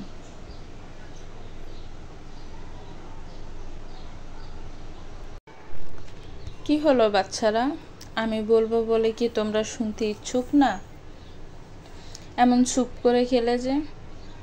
ভদ্রলোকের কথায় সবাই কিঞ্চিত লজ্জাও পেল। দর্শনী অকপটে বলল, নীরবতায় সম্মতির লক্ষণ, জানেন তো? ভদ্রলোক অপর্ণাইজ মাথা নাড়ালো, মুচকি হাসির সহিত দর্শিনীর পানে তাকিয়ে বলল, তোমার কথার ধরন আমার বেশ লাগে। বাবার মতনই হয়েছ, স্পষ্টভাষী। তো এবার বাকিটা বলি।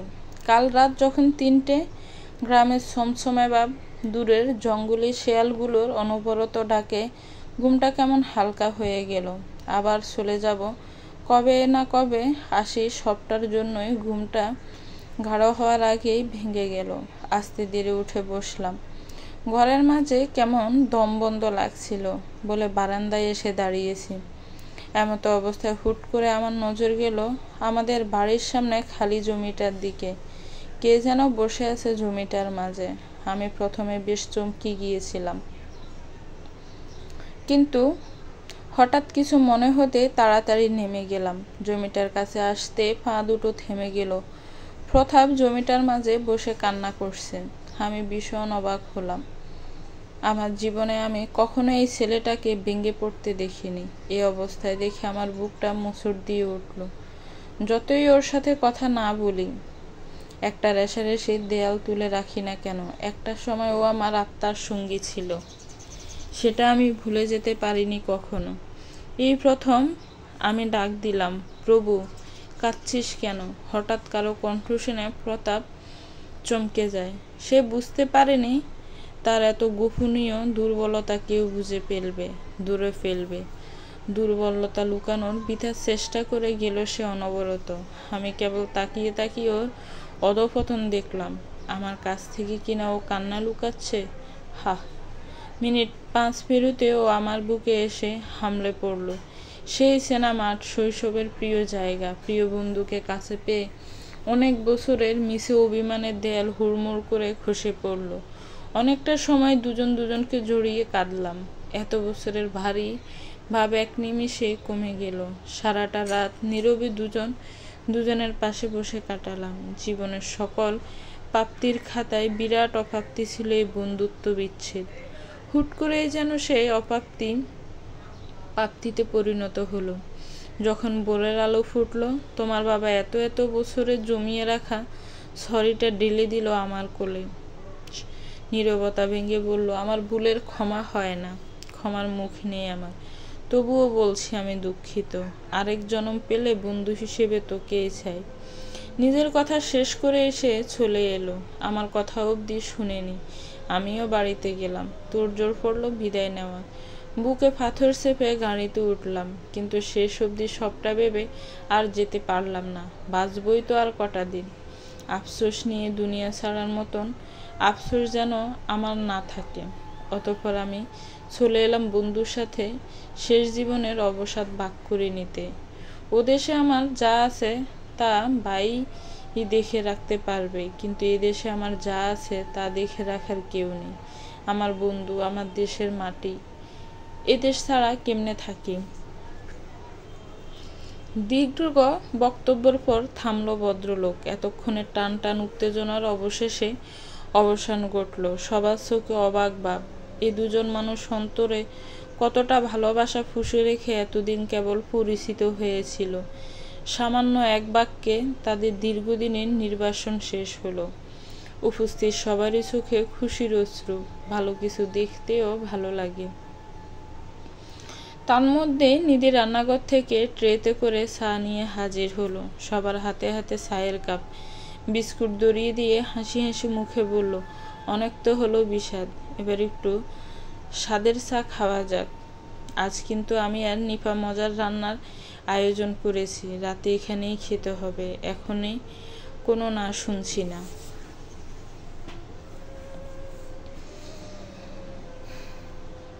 নিধির এমন হাসি মুখ দেখে সবার হাসি বিস্তৃতি লাভ করলো। নিপাও মাথা নাড়িয়ে বলল, হ্যাঁ হ্যাঁ, বড়দির মতন হয়তো অত মজার রান্না পারবো না, তবে খারাপও হবে না। অবশ্যই আজ এখানে সবাইকে খেতে হবে। বৌদির উৎসাহ দিয়ে প্রতাপ সাহাও বললেন, হ্যাঁ হ্যাঁ, যেখানে আমার ঘরের লক্ষ্মীরা প্রস্তাব দিয়েছে সেখানে আর কেউ কিছু বলতে পারবে না। বৌদি, বিষ্ণু, মৃত্যুঞ্জয় সবাই শুনেছে তো? হ্যাঁ ভাই, শুনেছি। মা লক্ষ্মীদের ছটিয়ে লাভ নেই, আজ না হয় বন্ধুর সাথে অন্য বোঝ হবে। মৃত্যুঞ্জয়ের বাবার কথায় নিপা নিধি খিলখিল করে হেসে উঠল। সাথে উপস্থিত সবাই তাল মিলালো। দর্শিনী চোখ ঘুরিয়ে ঘুরিয়ে কেবল দেখে গেল হাসি খুশি এই পরিবার দুটোকে। কোনো দুঃখ নেই, কোনো রাগ নেই, ক্ষোভ নেই। দুনিয়ার বাধা ধরার নিয়মের বাইরে গিয়ে যেন এক একজন সুখে মত্ত হয়ে গেছে। এমন দৃশ্য দেখতে পাওয়াটাও সৌভাগ্যের। দৃষ্টান্ত আর না থাকলে আর কোনো শূন্যতা অনুভব হতো না। একদম পারফেক্ট। তবে একটা কথা আছে না, দুনিয়ার কোনো কিছুই পারফেক্ট হয় না। তাই এই দৃশ্যটিতেও কিঞ্চিত খুঁত রয়ে গেল। সবার অগোচরে ধীরগতিতে দর্শিনী উঠোনে গেল। কিছু হিসেব যে এখনো মিলছে না। এত সুখে নিজেকে সে খুঁজে পাচ্ছে না। ভাবতে ভাবতে নিজে ঘরে চলে গেল সে। বাহিরে তুমুল হাসাহাসির শব্দ, হইচই। সুখেরা যেন আজ হাট বসিয়েছে তাদের বাড়ির উঠোনে। অন্ধকার ঘর, বাহিরের চাঁদের আলো, পিনে শীতল বাতাস। এই পরিবেশটা খারাপ লাগছে না দর্শিনীর। জানালার দিকে মুখ করে দাঁড়িয়ে আছে। তার মনে যে বিশাল প্রশ্নরা ঘুরপাক খাচ্ছে। এর উত্তর কার কাছে মিলবে? উত্তরবিহীন প্রশ্নগুলো পুরোচ্ছে, তাই না মা? বাবার কণ্ঠে কেঁপে উঠল দর্শিনী। বাবা মনের কথা জানলো কিভাবে? অবাক চোখে বাবার দিকে তাকায় সে। দর্শিনীর তাকানো দেখে হাসে প্রতাপ সাহা। মেয়েটার তখন উঠে আসা চোখ এড়ায়নি তার। তাই তো মেয়ের দ্বিধা দূর করতে চলে এসেছে সে।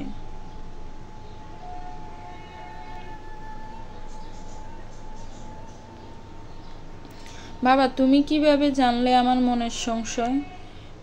বাবা তো হই তোমার মন বুঝবো না? ছোট থেকেই তোমার অনুভূতিদের মুখস্থ করেছি, আজ তাহলে অবুঝ হব কেন? বাবার কথায় স্মিতে হেসে দর্শিনী বাবার কাছে এগিয়ে এসে বাবার মুখে মাথা রাখে স্থির কণ্ঠে বলে, বাবা, কাকাবাবু তো একটা অন্যায় করেছিল, তুমি সব বললে, সেটা বললে না? মেয়ের কথায় স্নেহের হাত বুলিয়ে দেয় বাবা। ছোট্ট কণ্ঠে বলে, আমাদের জমি আমরা ফিরে পেয়েছি মা। হরমোহনবাবু কোনো ঝামেলা ছাড়াই নির্দ্বিধে আমাদের জমি দিয়েছেন। দৃষ্টান্তের শেষ ইচ্ছে পূরণ করার জন্যই নাকি এ কাজ করা। যতই হোক, সেও তো বাবা। বাবা শব্দটার অনুভূতি কিঞ্চিত তো তারও আছে। দর্শিনী অবাক হয়ে গেল বাবার কথা শুনে। অমন একটা মানুষেরও শেষমেশ সন্তান প্রীতি জন্মালো। অবশ্য হারানোর পর প্রীতি জন্মিয়ে কি লাভ, যদি বেঁচে থাকাকালীন মূল্য না দেয়। বিরাট দীর্ঘশ্বাস বেরিয়ে এলো ভেতর থেকে। আনমনেই বলল, জমিটা পেয়ে গেছি তাই বলে তোমার বন্ধুর দোষ কমে যাবে না, তাই না বাবা? হরমোহন জ্যাঠাকে উস্কানি কিন্তু সেই দিয়েছিল। আমরা নিজেদের চোখেই দেখেছিলাম, মনে আছে সেদিনের কথা?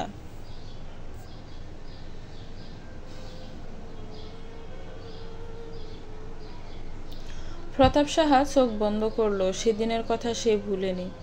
হরমোহনের বাড়ির ভেতরে মানুষটা বিষ্ণুঞ্জয়ই ছিলেন, যে হরমোনকে জমি ছিনিয়ে নেওয়ার তাগিদ দিয়েছিলেন। পুরনো রেশারেশি থেকে হয়তো এমন কাজ করে ফেলেছিলেন। যেহেতু আজ সবটা ভুলে দুজনকে টেনে নিয়েছে বুকে, তাই পুরনো কিছু মনে রাখা বোকামো। মেয়েকে আদুরভাবে বললেন, রাগ জেদের বসে মানুষ অনেক কিছুই করে মা। আমার বন্ধুও করেছে, কিন্তু আজও সেসব কিছুই মনে রাখিনি। এগিয়ে এসেছে বন্ধুত্বের দাবি নিয়ে, তাই আমাদেরও ভুলে যাওয়া উচিত সেসব। খারাপ মনে রেখে জীবনের ভালো থাকা যায় না মা। জীবনটা ক্ষণিকের। প্রিয় মানুষগুলোকে আঁকড়ে রেখে সে জীবন অতিবাহিত করাই বুদ্ধিমানের কাজ।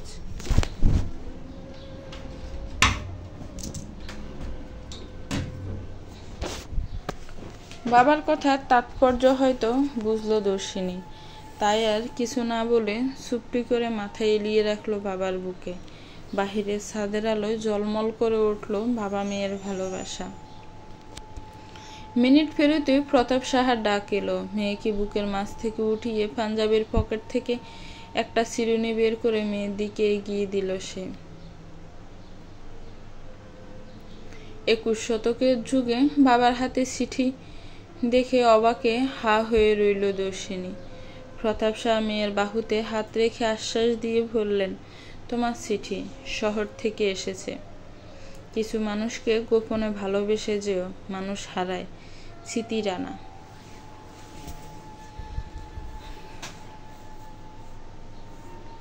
বাবা প্রস্থান নিলেন। দর্শিনী কেবল বাবার যাওয়ার দিকে ফেল ফেল করে তাকিয়ে রইল। বাবার কথা ঠিক বোধগম্য হলো না তার, কিন্তু চিঠিটার প্রতি কৌতূহল বেড়ে গেল। ঘরের হালকা আলোর বাল্বটা জ্বালিয়ে দিল। টেবিলের সামনের চেয়ারটা টেনে বসল। খুব যত্নে ধীরে ধীরে চিঠিটা খুলল। চিঠিটা খুলতে চোখের সামনে ভেসে উঠল কিছু স্মৃতি। চিঠিতে লেখা, প্রিয় বৌদিভাই। বৌদিভাই বলাতে হয়তো রাগ করেছিস, তাই না? কি করব বল, তোর সাথে আমার পরিচয়টা এর সম্পর্ক দিয়ে, তাই না চাইতেও ডাকলাম, বুঝলি তো সই। অনেক ভেবেচিন্তে সিদ্ধান্ত নিলাম এ শহর ছেড়ে চলে যাওয়ার। এ শহর তো আমার সব কেড়ে নিল।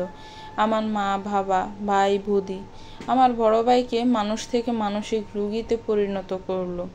সব হারালাম আমি। কি লাভ এখানে পড়ে থেকে? জীবনটা আমার হারানোর খাতায় সীমাবদ্ধ। তাই নিজের মানসিক ভারসাম্যহীন দাদাকে নিয়ে পাড়ি জমালাম অনির্দিষ্ট ভবিষ্যতে, আপন মানুষ ছাড়া একটা শহরে, যেখানে আমার হাসানোর মানুষও থাকবে না, কাঁদানোর মানুষও থাকবে না। তোকে এমন গোটা করে চিঠি দেওয়ার কারণ কি জানিস? আমার দেওয়া একটা স্মৃতি তোর কাছে থাকুক, যেটা মনে করাবে আমাকে। সেই জন্যই চিঠি লেখা। তোর সাথে আমার আর কখনো দেখা হবে না, ভাবতেই আমার ভীষণ কান্না পায় জানিস।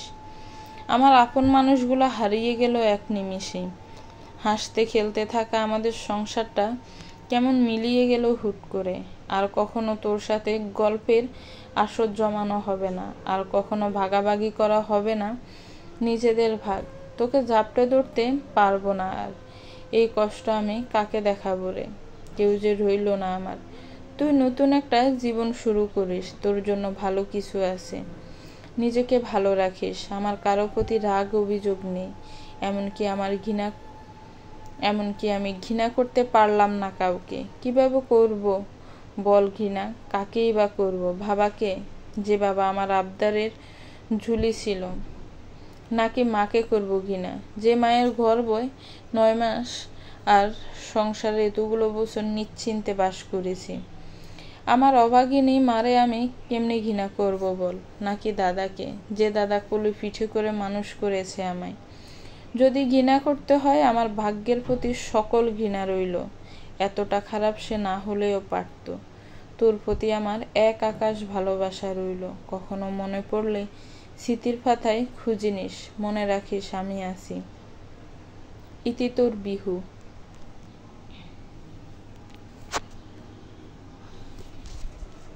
চিঠি শেষ। বুকের মাঝে ভারী পাথরের মতন অনুভূতি। এত ব্যথা কেন হারানো তো? বেছে বেছে তারই কেন মানুষ হারায়? চোখ হতে গড়িয়ে পড়ল অশ্রুকণা। পৃথিবীতে বড্ড রংচঙ্গে ঘটনায় কত মানুষ হারিয়ে যায়। এই হারিয়ে যাওয়ার শোক আদৌ ভুলা যায়?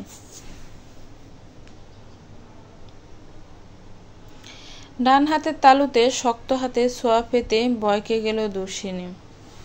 দ্রুত ফাঁস ফিরে তাকাতেই দেখে মৃত্যুঞ্জয় দাঁড়িয়ে আছে। দর্শিনীর টলমল চক্ষু যুগল সেই মৃত্যুঞ্জয়ে আবদ্ধ হয়ে রইল। পাশে চেয়ারটা ধীরগতিতে টেনে বসল মৃত্যুঞ্জয়। দর্শিনীর হাতটা এখনো তার বাঁ হাতের মুঠোয়। ডান হাতে দর্শিনী চোখের জলগুলো মুছে দিতে দিতে বলল, আর কাঁদবেন না, অনেক তো হলো কান্নাকাটি, এবার হাসুন, বাঁচুন। জীবনে চলার পথে অনেক মানুষ আসবে যাবে, মানিয়ে নিতে হবে এই সত্যের সাথে, তবেই না ভালো থাকবেন। জানেন, যখন জেনেছিলাম আমার বাবার উস্কানিতে হরমোহন আপনাদের জমি নিয়ে এতটাও হুলস্থুল করেছে, তখন নিজেকে কতটা নিচু লেগেছিল। আপনার চোখে চোখ মেলানোর সাহস হচ্ছিল না। মনে হচ্ছিল পালিয়ে যেতে পারলেই বাঁচব। তাই এত ব্যস্ততা নিয়ে চলে যাওয়ার বন্দোবস্ত করলাম। কিন্তু হুট করেই মনে হলো আপনাকে ছাড়া আমি থাকতে পারবো না, অসম্ভব। তাই ছুটে এলাম আপনার কাছে। খানিক আশার আলো জেলে যে আপনি আটকাবেন, কিন্তু এখানেও আশাহত হলাম। ভাবলাম চক্ষু লজ্জা লুকাতে পারলেই না হয় আবার আসব, কিন্তু তাও পারলাম না যেতে। যে মায়ায় বেঁধেছেন আপনি, সে মায়া যে কাটবে না প্রিয়দর্শিনী। সবাই চলে যাওয়ার পর মনে রাখবেন, আপনার জন্য আমি আছি।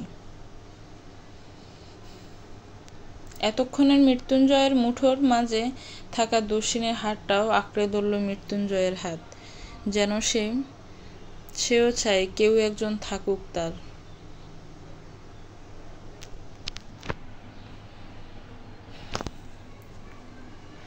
পরিশিষ্ট সময়ের স্রোতে বেসে গেছে 5টি বছর। পরিবর্তন হয়েছে জীবনের গতি।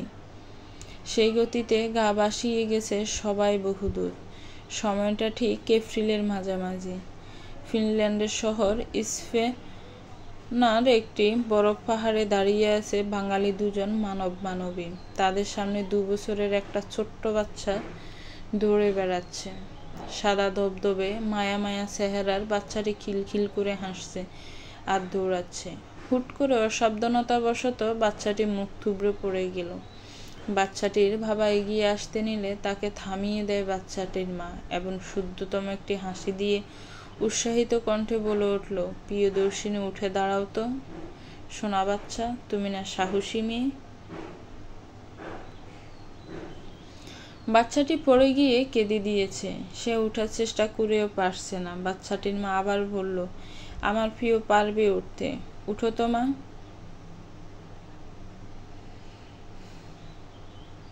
অষ্টমবারের চেষ্টায় বাচ্চাটি উঠে দাঁড়াতে সক্ষম হলো।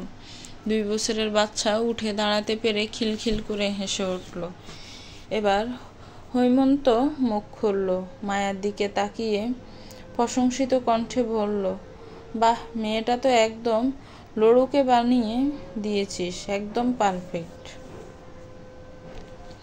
মায়া মিষ্টি হেসে নিজের মেয়েকে কোলে নিয়ে বলল, প্রিয়দর্শিনীরা কখনো হারতে জানে না হৈমন্ত ভাই, ওরা সব সময় জিতে যায়। তুমি তো আমাকে প্রিয়দর্শিনীর সাথে সাথী হয়ে থাকতে দিলে না, তাই আমি নিজের মেয়েকেই প্রিয়দর্শিনী বানিয়েছি।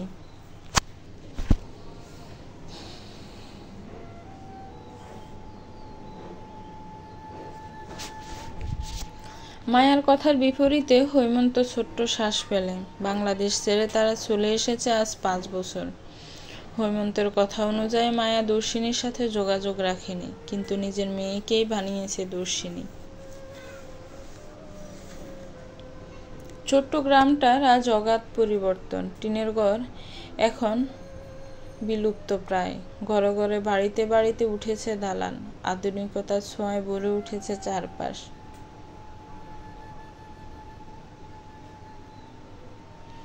দর্শিনী ব্যস্ত ভঙ্গিতে তৈরি হচ্ছে। শরীরে বেগুনি রঙের চকচকে শাড়ি, ডান হাতে কালো ঘড়ি। স্কুলের সময় হয়েছে। গ্রামের স্কুলটাও এখন আধুনিক হয়েছে আরো। কি সুন্দর শৃঙ্খলা! সেই স্কুলের সহকারী অধ্যাপক সে। ডাক্তার হওয়ার শখটা তার পূরণ হয়নি, কিন্তু সমাজে সম্মানিত একটা জায়গা পেয়েছে। স্কুলের থেকে দেওয়া কোয়ার্টারেই থাকে সে আর তার মেয়ে। বাবা তাকে অর্ধেক সম্পত্তি দিতে চেয়েছিল, কিন্তু সে সবটা ফিরিয়ে দিয়েছে হাসি মুখে। ওই সম্পত্তির অধিকার তার ভাইদের আছে। ভাইদের প্রতি এমন অবিচার সে যে সাজে না। তৈরি হয়ে ঘর থেকে বের হতে মনে পড়ল তার মেয়ে আজ আসবে বাড়িতে। মেয়েটা মৃত্যুঞ্জয়দের বাড়িতে ছিল গতকাল। ওই বাড়ির সবার চোখের মনি যেন মেয়েটা। তার মেয়েটা যে এত ভালোবাসা পাবে ভাবতেই পারেনি সে। অবশ্য মৃত্যুঞ্জয় যেখানে সেখানে ভাগ্যবতী হওয়াটাই স্বাভাবিক। মৃত্যুঞ্জয়ের বাবা তো মোহনাকে ছাড়া কিছুই বুঝে না। মোহনা মৈত্রী হলো প্রিয়দর্শিনীর মেয়ের নাম। গ্রামের শুরুর পথটাতেই উঠতেই একটা কিশোর ছেলের সাথে দেখা হয় দর্শিনীর। তার জন্য চিঠি নিয়ে এসেছে ছেলেটা। শহর থেকে নাকি এসেছে। দর্শিনী ব্রু কুঁচকে চিঠিটা হাতে নিল। এত বছর পর কে তাকে চিঠি পাঠিয়েছে ভাবতে অবাক, কে কপালে বাজ পড়ল। চিঠির উপরে লেখাটার মাঝে একটা সিল মারা। সিলটা ঢাকা কেন্দ্রীয় কারাগারের। হঠাৎ করে দক করে উঠল দর্শিনীর বুকটা। স্মৃতির পাতায় বেশি উঠল একাকালীন ভালোবাসার মানুষটার কথা। এতগুলো বছর যে মুখটা ঝাপসা হয়েছিল আজ সেটা চকচকে হয়ে উঠেছে। শরীর কেমন কাঁপছে, ঘাম বের হচ্ছে তরতর করে। কাঁপা কাঁপা হাতে দর্শিনী চিঠিটা খুলল। বিপ্রতীপের হাতের লেখায় ভেসে উঠল, প্রিয়দর্শিনী। তোমাকে প্রিয়দর্শিনী বলার অধিকার আমি হারিয়েছি সেই কবেই, আমি জানি। তাই একটু অন্যভাবে বললাম, তবুও বললাম। আমি জেল থেকে বলছি দর্শিনী। আমি তোমার সাথে বিশ্বাসঘাতকতা করা বিপ্রতীপ বলছি। যাকে ভালোবেসে তুমি ঠকেছ, খুব বাজেভাবে ঠকেছ। আজ তোমাকে একটা সত্যি কথা বলতে চাই দর্শিনী। আমি তোমার সাথে বেইমানি করেছি ঠিকই, কিন্তু আমি মায়াকে অপবিত্র করিনি। বিয়ের এতগুলো মাসেও আমি ওকে ছুঁইনি। কেন ছুঁইনি জানি না, তবে এটুকু জানতাম তোমার মতন কেউ হবে না। তোমার একটা মোহ আজ আমার একটা মোহ আজ আমার ধ্বংসের কারণ। নিজের সন্তানের মুখ অবধি দেখতে পাইনি। কত যন্ত্রণা নিয়ে যে বেঁচে আছি, কাকে জানাবো এই ছোট্ট শিকের গল্প। অবশেষে আগামীকাল আমার ফাঁসির তারিখ। এরপর জেল থেকে মুক্তি পাবে মৃত আত্মার বিপ্রতীপ। জেল কর্তৃক জানানো হয়েছে তারা আমার শেষ ইচ্ছে পূরণ করবে। আমার শেষ ইচ্ছেটা যেন তাদের বলি, তাই আমি তোমায় লিখলাম। আমার জীবনের অবহেলায় তুমি ছিলে, আজ না হয় শেষ ইচ্ছেতে রাখলাম। তোমার কাছে চিঠি যেতে যেতে হয়তো আমি বিদায় নিব পৃথিবীর বুক থেকে। তবে মনে রেখো দর্শিনী, ভালোবাসা আমার জীবনে একবারই এসেছিল, যা আমি রাখতে পারিনি। আজ অনেকগুলো বছর পর কিছু বাক্য সাজিয়েছি অনুভূতি দিয়ে। ভালোবাসি দর্শিনী। মৃত্যুর এই মুহূর্ত এসে মনে হলো তোমার সাথে কাটানোর জন্য আমার একটা জন্ম বড্ড কম সময় হয়ে গেল। তোমার সাথে আমি ত্রুটিমুক্ত একটা জীবন চাই। পরজন্মে তাহলে আমার হবে তো ইতি ফাঁসির আসামি।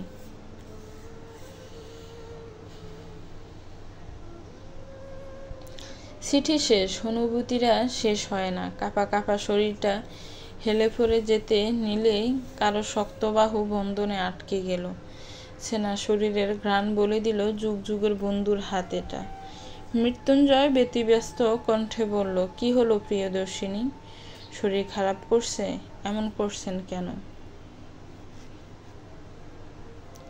আমি না আসলে এখন কি হতো বলেন তো?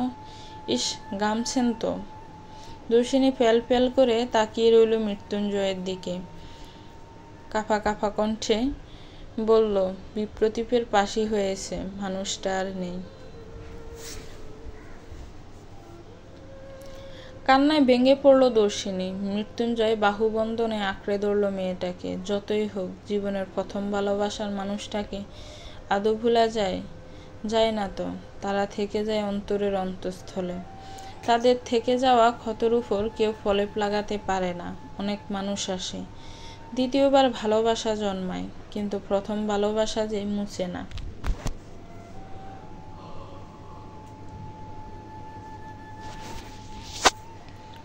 মৃত্যুঞ্জয়ের শার্ট আঁকড়ে ধরে দর্শিনী চিৎকার করে উঠল, মানুষটা নেই বিন্দিসি সাহেব, মানুষটা নেই।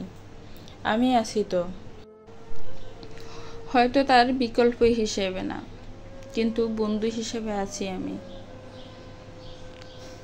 দর্শিনীর ফুপিয়ে ফুপিয়ে কান্নার শব্দ ভেসে এলো। বরসার হাতটাকে আরো শক্ত করে জড়িয়ে ধরল। সত্যি, এ মানুষটা তো তার কাছে আছে, গত 5 বছরে ছেড়ে যায়নি। বিবাহ বন্ধনে হয়তো আবদ্ধ হয়নি, তবে বন্ধু হয়ে থেকে গেছে। মানুষটা অপেক্ষা আছে, দর্শিনী হয়তো কোনো একদিন তার হবে। আর খাতা কলমে দর্শিনী তার হোক বা না হোক, এমনিতে তো দর্শিনী তারই। তাই তো দর্শিনী আজ নির্দ্বিধায় বরসায় বুকে ঠাঁই পেয়েছে। বিপ্রতীপের বিদায়ে আজও কাঁদল ভালোবাসা প্রিয়দর্শিনী। পৃথিবীর বুকে প্রতিটি মেয়েই প্রিয়দর্শিনী, যারা প্রতি পদক্ষেপে ঠকে যায়, মুছছে যায়, উঠে দাঁড়ায়, আবার কেউ কেউ হারিয়ে যায় হয়তো না পাওয়ার আর্তনাদে। জীবনযুদ্ধে মেয়েরা সবাই যোদ্ধা, সাহসী প্রিয়দর্শিনী, তৃণা, মায়া, মোহনা, বিহু, মৃত্তিকা, নিপা, নিধি, সবাই সবাই প্রিয়দর্শিনী, যারা লড়ে যাচ্ছে টিকে থাকার জন্য। এই লড়ে যাওয়ার গল্প হয়তো খোদাই হয়নি ইতিহাসের পাতায়, কিন্তু পথান্তরে প্রিয়দর্শিনীদের গল্প বুনে রাখে মানব হৃদয়। মানব হৃদয়ের চেয়ে বড় কোনো খোদাইয়ের স্থান নেই। পথান্তরের প্রিয়দর্শিনা বাঁচুক যুগ যুগ, হাসুক তারা, তাদের ভরসার কাঁধ হয়ে না হয় মৃত্যুঞ্জয়রা নিঃস্বার্থভাবে থেকে যাক, প্রকৃতি রটুক প্রিয়দর্শিনীরা জীবনমালা। গল্পটা কেমন লেগেছে একটি কমেন্টস করে জানাবেন। অনেক বড় একটা গল্প ছিল। যারা প্রথম পর্ব থেকে এই পর্যন্ত শুনেছেন তাদেরকে অসংখ্য অসংখ্য ধন্যবাদ। আর গল্পটাকে একটা লাইক করবেন, আমার চ্যানেলটাকে সাবস্ক্রাইব করবেন। যারা অলরেডি সাবস্ক্রাইব করেছেন তাদেরকে অসংখ্য অসংখ্য ধন্যবাদ।